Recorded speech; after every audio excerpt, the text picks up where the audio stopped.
business delegation.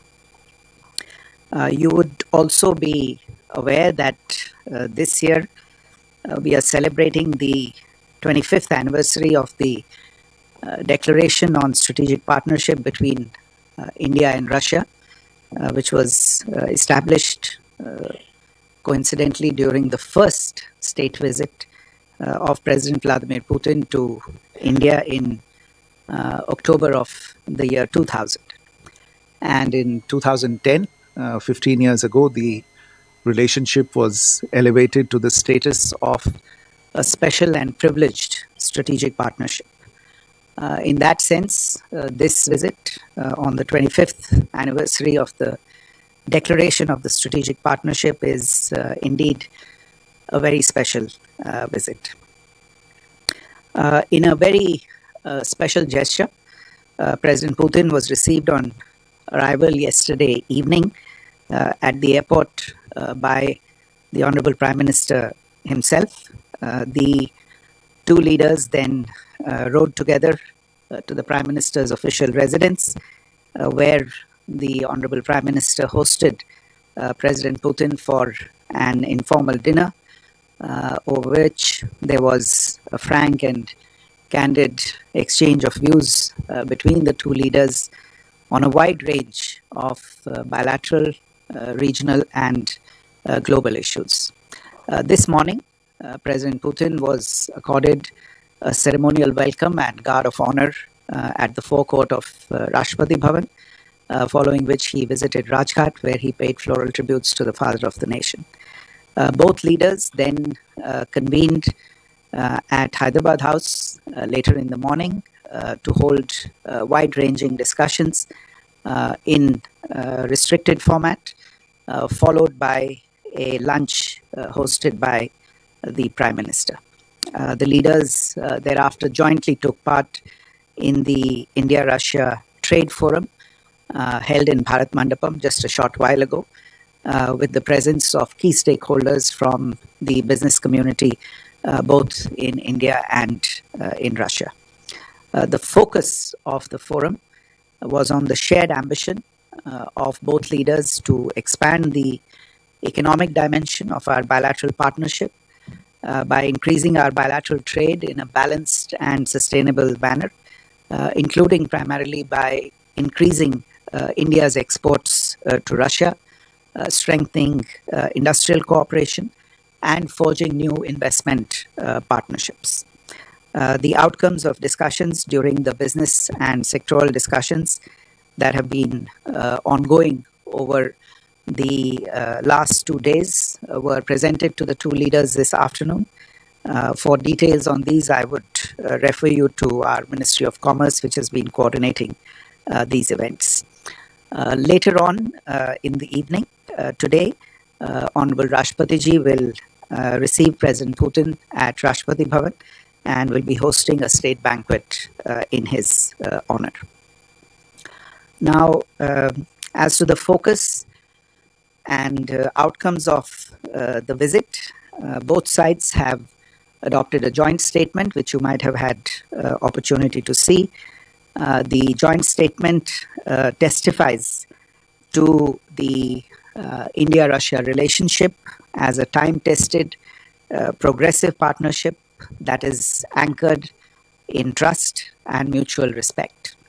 It reflects the very special nature of our ties and provides a comprehensive framework for further deepening our multifaceted bilateral partnership. In addition to the joint statement, there were several agreements and MOUs that were concluded and exchanged during the visit, some of them in the presence of the leaders this morning. These include agreements on labor mobility, on maritime cooperation, health, culture, trade, media cooperation, as well as several business-to-business MOUs. And I think the details of these are available on our website as well. Economic cooperation, I would say, is the driving impulse and the most important focus of this particular visit. As I said just a while ago, expanding bilateral trade and strengthening economic cooperation requires swiftly addressing non-tariff barriers and regulatory impediments, enhancing Indian exports to Russia in sectors such as pharmaceuticals, agriculture, marine products, and textiles is important to correct the trade imbalance. And each one of these sectors in considerable detail was discussed between the two leaders today, with both of them pointing to the opportunities that existed in these areas and what were the steps that were needed that could be taken by both sides in order to move towards the mutually shared objective of increasing trade in these areas. Agreements in mobility, as I said, and these are two agreements in particular: the agreement on temporary labor activity in both states and the agreement on cooperation in combating irregular migration. They form a centerpiece of the understandings reached during the ongoing visit. Indian skilled workers, especially in IT, in construction, and in engineering, will help meet Russia's labor needs and deepen our bilateral cooperation. In fact, there is increasing interest among Russian businesses and industries to hire skilled manpower from India to support growing economic activities in Russia. The India-Russia Trade Forum that concluded just a short while ago, which the leaders attended together today, thus becomes a very key element of the visit. You would have followed that. Both the leaders gave a joint call for action to their respective businesses to expand the linkages between them. In this context, I would like to point to another very significant outcome of this particular visit, which is the program of economic cooperation going up to 2030 that has been adopted during this particular summit. And it also serves to give overarching guidance to both sides to expand the scope of the economic dimension of this relationship. The discussions today also focused considerably on the proposed free trade agreement that is under discussion between India and the Eurasian Economic Union, which is again expected to help address the issue of the trade deficit. It was agreed between the two sides that negotiations should be fast-tracked for early conclusion within the stipulated timelines. The terms of reference for this agreement had in fact been finalized and signed during the visit just a few weeks ago of the External Affairs Minister to Moscow. I think it was in August of this year, when he had co-chaired the India-Russia Intergovernmental Commission on Trade, Economic and Cultural Cooperation with Mr. Denis Manturov, the first Deputy Prime Minister of Russia. During the current visit, both sides also underscored the importance of expediting the discussions and the negotiations on the bilateral investment treaty, which again will help energize investments in both directions. In addition to this, connectivity initiatives were also discussed, including the International North-South Transport Corridor, the Eastern Maritime Corridor, the Chennai-Vladivostok route, and also cooperation along the Northern Sea route. These corridors, again, are expected to energize economic linkages, reduce transit times, and expand our trade access across Eurasia and beyond. India-Russia defense and military technical cooperation remains robust. Russia also continues to support India's Make in India initiative in this domain, including through joint production and technology transfer. This is also an area that was discussed between the two leaders. The Prime Minister appreciated President Putin's support in expediting the opening of two new Indian consulates in Kazan and Yekaterinburg. The plaques for the two new consulates were, in fact, again unveiled by the External Affairs Minister during his recent visit to Russia for the SCO Heads of Government meeting. These consulates will further deepen our regional outreach in Russia and enhance trade, academic exchange, other kinds of collaboration, including culture and people-to-people ties. On global and multilateral issues, both leaders reaffirmed their shared commitment to the reform of global governance. We underlined the imperative to reform the UN Security Council to reflect contemporary realities, and our collaboration in forums where both India and Russia are members, such as the G20, BRICS, and SCO, remains forward-looking. Now, President Putin also briefed Prime Minister at considerable length concerning recent developments on the conflict in Ukraine, including on the talks that are currently underway between Russian representatives and US authorities. Prime Minister reiterated India's long-standing position on this conflict, emphasizing India's interest in seeing the earliest possible cessation of hostilities and a sustainable resolution of the conflict through dialogue and diplomacy. And you would have heard the Prime Minister's remarks during the press event earlier today. India stands ready to provide any assistance required in this effort and to play an appropriate role in this effort. The two countries also, or rather the two leaders also discussed the situation in other regional hotspots around the world. On terrorism, the two leaders reiterated their resolve to fight jointly against all forms and manifestations of terrorism, and the Prime Minister reiterated India's zero-tolerance stance on terrorism, and President Putin reiterated Russia's support for India in this effort. So to conclude, I can say that the visit has helped deliver some very substantive outcomes. The rich discussions between the two leaders have helped deepen the trust and mutual respect for each other's core national interests.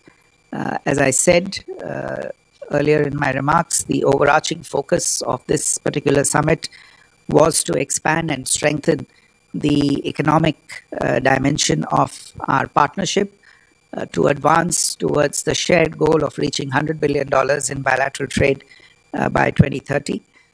The India-Russia relationship also remains an anchor for constructive engagement in an increasingly complex geopolitical environment, and both our sides are committed to continue to do our part in addressing the challenges that the current environment poses for both countries. Let me stop here, and if you have some questions, I know we have a hard stop in a short period of time, but we'll be happy to take a few questions. So, can we begin with Pranay here?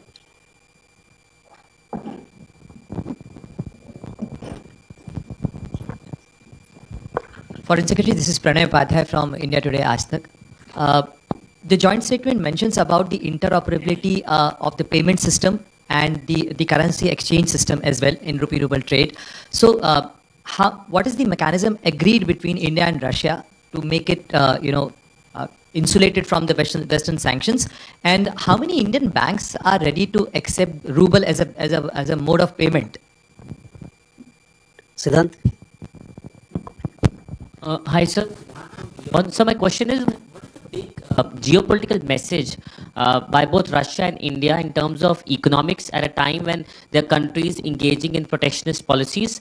And my second question is, we have extended the visa facility, the 30-day e-visa facility for tourists, Russian tourists. Have they also extended similar facility for the Indian tourists? Keshav? Thank you, sir. Keshav here from The Print. My first question is on this irregular migration from the Mobility Pact. Here, sir. Is there anything in this pact that deals with the status of the Indians in the Russian army, and was that raised between the two leaders at any level? And I just wanted a clarification from the joint statements. It had a line on Iran, and that only through dialogue can the Iran nuclear situation be solved. And we saw that India joined the joint statement of the SCO condemning the strikes earlier in June on Iran. Does the signal sort of change from the original positioning that India took in June when the strikes were taken on the Iranian nuclear facility, as India has deepened its ties with SCO and Russia in the last few months? I just wanted to check on that. Thank you. Madhu sir, जैसा कि joint statement में हमने देखा कि terrorism को special mention दिया गया है मधुरेंद्र न्यूज़ नेशन से, और साथ ही स्टेटमेंट के दौरान भी प्रधानमंत्री ने मेंशन किया ऑपरेशन सिंदूर जैसा कि अभी भी ऑन है। तो क्या दोनों राष्ट्राध्यक्षों ने इस बारे में बातचीत की कि कैसे आगे टेररिज्म को टैकल करना है, उसको लेकर क्या ज्वाइंट बातचीत हुई? क्योंकि पहलगाम हमले का जिक्र तो प्रधानमंत्री ने किया, लेकिन उसके ठीक बाद दिल्ली में भी ब्लास्ट हुआ, वो भी एक बड़ा आतंकी हमला था जिसमें काफ़ी लोग मारे गए। तो क्या दिल्ली ब्लास्ट को लेकर भी कोई जिक्र हुआ? Kalol Kalur from the Hindu, sir. The Prime Minister referred to Bharat-Rus mitrata एक ध्रुव तारे की तरह बनी रही है. Would you please elaborate on what is exactly the meaning of, could you please expand on the meaning of Dhruv Tara in this context? I mean, is it really equivalent to Pole Star, or is there a strategic dimension to it that is actually here in this statement? So we can take these questions.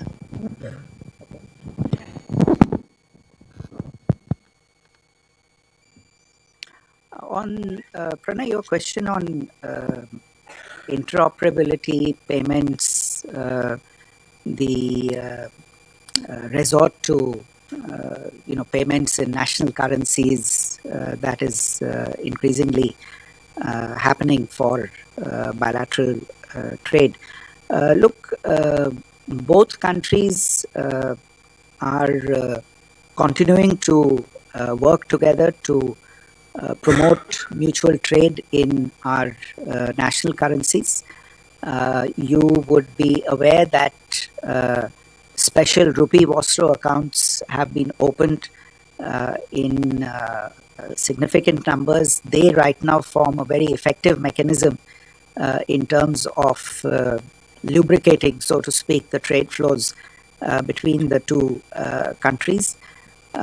In terms of numbers, I don't know if I recall immediately, but I think there are more than 24, close to 24 banks that have opened a large number of these special rupee Vostro accounts that facilitate the trade between the two countries currently. We also hope, as I said, one of the major objectives during this visit was to reach understanding on how to increase Indian exports to Russia so that we can better address the trade imbalance between the two countries. I think doing these two things together, the handling the trade balance together with expanding opportunities for settlement in national currencies will allow us to move towards this particular objective. Siddhant, your question on geopolitical messaging. Look, the India-Russia relationship, as I said, is an important relationship, not just bilaterally, but in terms of its regional as well as global significance. I have mentioned that it remains an important anchor for constructive engagement in a very complex geopolitical environment. This particular visit, as I said, its focus was on economic issues, on further building the industrial partnership, the investment partnership between the two countries.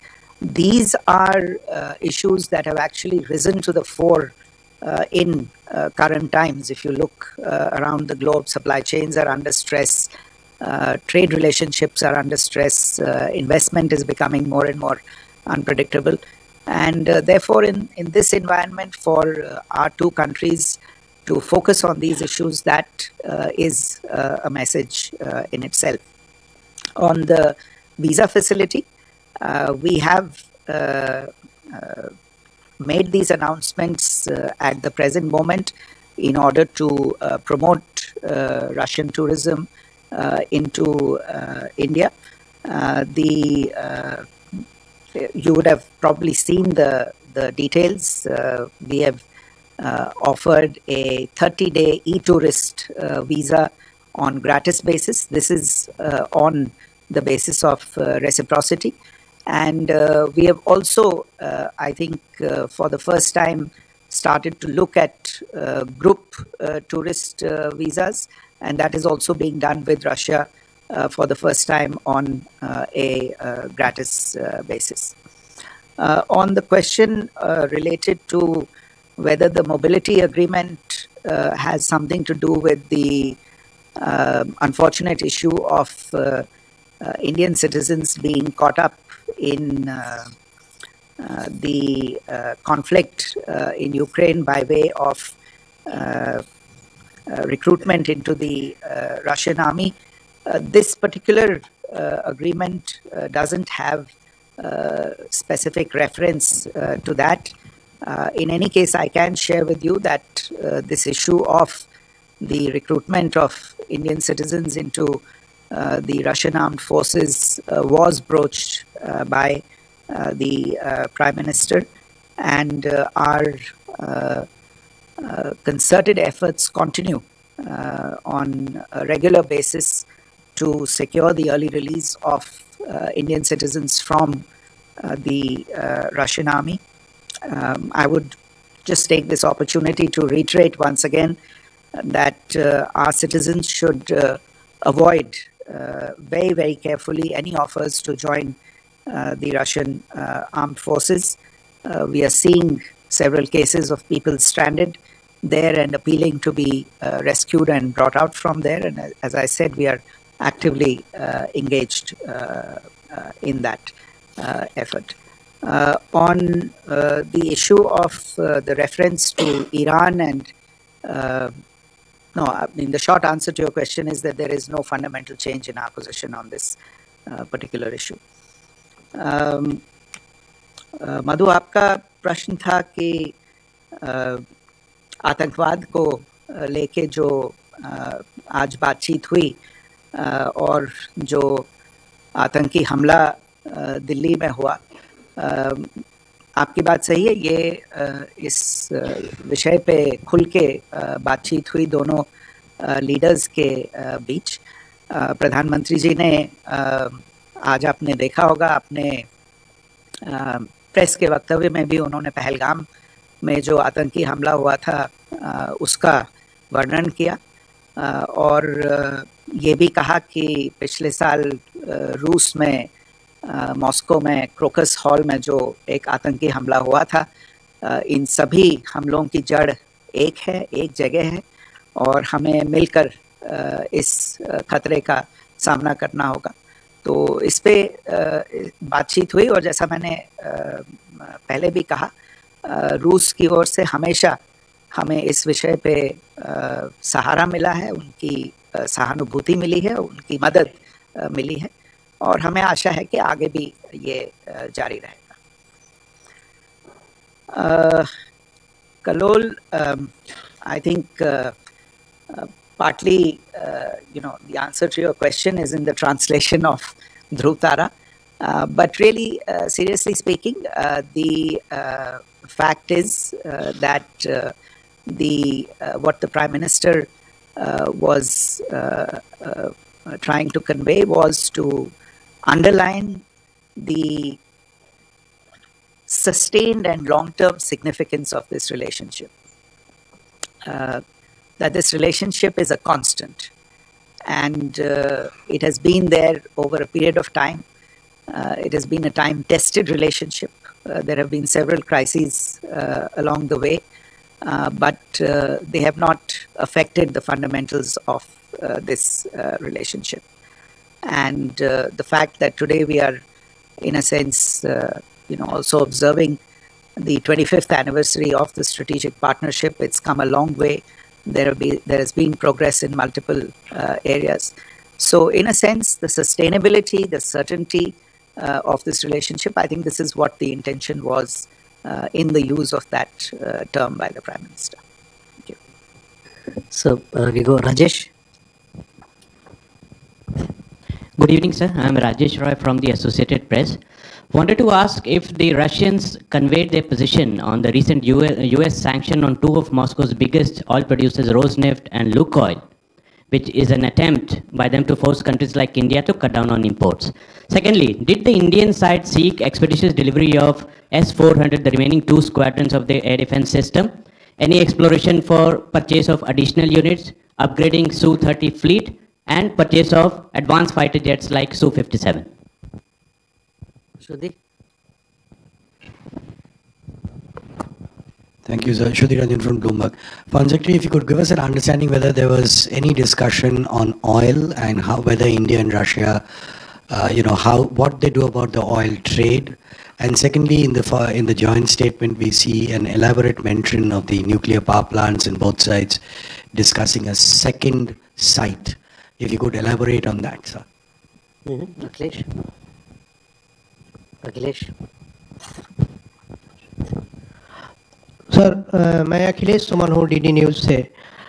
एक आम आदमी का सवाल है कि बहुत सारे Indian students जाते हैं रसिया में मेडिकल की पढ़ाई करने के लिए, और जब वे वापस आते हैं तो उनकी डिग्री को मान्यता तो मिलती है, लेकिन उनको 1 साल तक इंतज़ार करना पड़ता है प्रैक्टिस के लिए। तो आज हेल्थ कोलैबोरेशन की बात हुई, एकेडमिक कोलैबोरेशन के लिए साइन किया गया, तो क्या इस इशू को भी टेकअप किया गया है, आगे किया जाएगा कि उनको यहाँ प्रैक्टिस के लिए 1 साल का इंटर्नशिप या फिर एग्ज़ाम नहीं देना पड़े?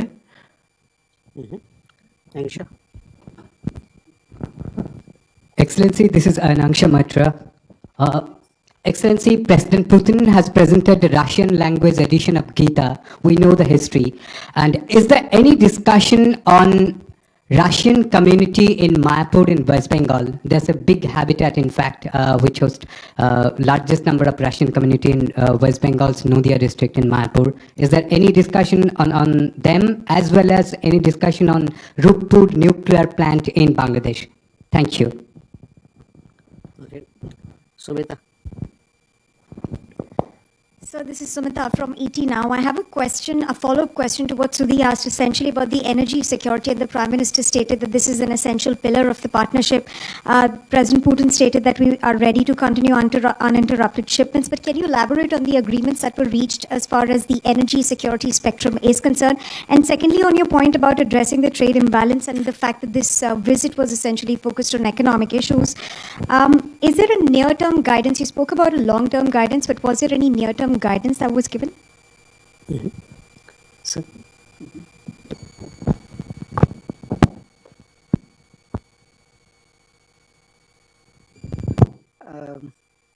I think insofar as the Russian position on the sanctions that have been imposed, well, obviously there was a discussion on what has been happening with regard to energy cooperation between the two countries, and the Russian side put forth its position on the measures that have been taken by a number of countries. You didn't have to be inside the room to guess what that position is. It's fairly obvious. But insofar as the discussions on related to energy are concerned, and this also goes to I think the last question posed on the narrative on energy security. We have been fairly clear in terms of communicating that as a significant importer of energy, our priority is to ensure that 1.4 billion people in India have their energy needs secured. And our energy sourcing policies are guided entirely by this imperative. Ensuring stable energy prices and secure supplies are the twin goals of our sourcing policy. And part of this, therefore, goes into the area of diversifying energy supplies, and our partners, traditional as well as new, understand this and appreciate this. They also appreciate that Indian companies will take, and I point to the fact that this is something that covers both private companies as well as public companies, because in both cases these are publicly listed companies.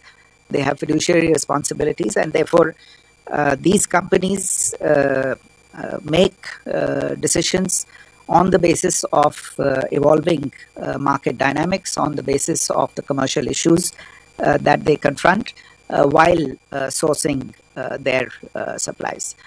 Within the four corners of this approach, we are continuing our cooperation between the two countries.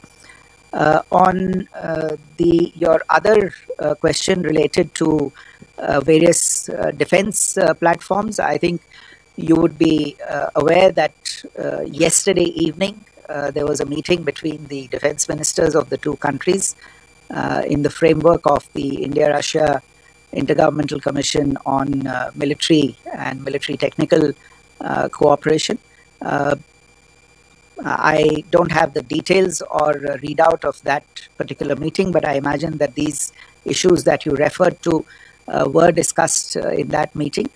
Between the Prime Minister and President, as I said in my earlier remarks, there was a general discussion on the robustness of and the long-standing nature of the India-Russia defense and military technical cooperation, and the fact that Russia is also participating in several Make in India defense related programs. And a lot of the focus was on, in fact, legacy cooperation between the two countries. But for the specifics, I think you would have to refer to the discussions yesterday that took place between the two delegations of the Ministries of Defense of the two countries. Shruti, insofar as your question related to oil is concerned, I think I've already answered. On the nuclear power project, as you are aware, actually there was a considerable amount of discussion on nuclear-related issues between the two leaders. Kudankulam 1 and 2, as you are aware, are already connected to the national grid, generating electricity. Work is currently underway on units 3 to 6, where, in fact, a number of the critical shipments with regard to units 3 and 4 are underway, and work to conclude agreements for similar things with respect to units 5 and 6 is already also proceeding in parallel. When it comes to the second site, this is an issue that has been under discussion between the two countries for some time now. As you are aware, selection of a site for a nuclear power plant is an elaborate and complicated exercise, has to take into account various factors related to siting, including environmental and other related factors. These are all under consideration of the concerned authorities in the Department of Atomic Energy. We'll update you whenever there is a further development with regard to this. Akhilesh, आपने medical students के बारे में जो सवाल पूछा है, जहाँ तक मेरी जानकारी है, रूस में जो हमारे किसी भी विदेशी मुल्क में हमारे विद्यार्थी जब पढ़ने जाते हैं, जब मेडिसिन की पढ़ाई के लिए जाते हैं, तो उन्हें वहाँ डिग्री मिलती है. लेकिन भारत में as a medical professional practice करने से पहले उन्हें एक इम्तिहान पास करना होता है, जिसे FMGE कहते हैं, फॉरेन मेडिकल ग्रेजुएट्स एग्जामिनेशन. और नेशनल मेडिकल काउंसिल NMC जो है भारत की, ये इस इम्तिहान को, इस परीक्षा को कंडक्ट करती है, और ये हमारी रिक्वायरमेंट है, ये भारत की रेगुलेटरी रिक्वायरमेंट है कि बाहर से जो लोग पढ़ के आएँ उनके लिए एक हमारे रेगुलेटरी स्टैंडर्ड्स को ये स्टूडेंट्स मीट कर सकें, उसके लिए इम्तिहान ज़रूरी है। इसका रूस के साथ कोई लेना देना नहीं है, क्योंकि ये सभी देशों के लिए है। किसी भी देश में बाहर से कोई विद्यार्थी पढ़ के आए, मेडिसिन की पढ़ाई करके आए, उसको वापस आके ये इम्तिहान देना ही होगा। तो इसमें ऐसी कोई स्पेसिफिकली रूस को लेके, उनसे लेके कोई प्रोविजन नहीं है। I really don't have anything on this issue related to the Russian community in West Bengal. Actually, I've learned something today. I wasn't aware that there was one.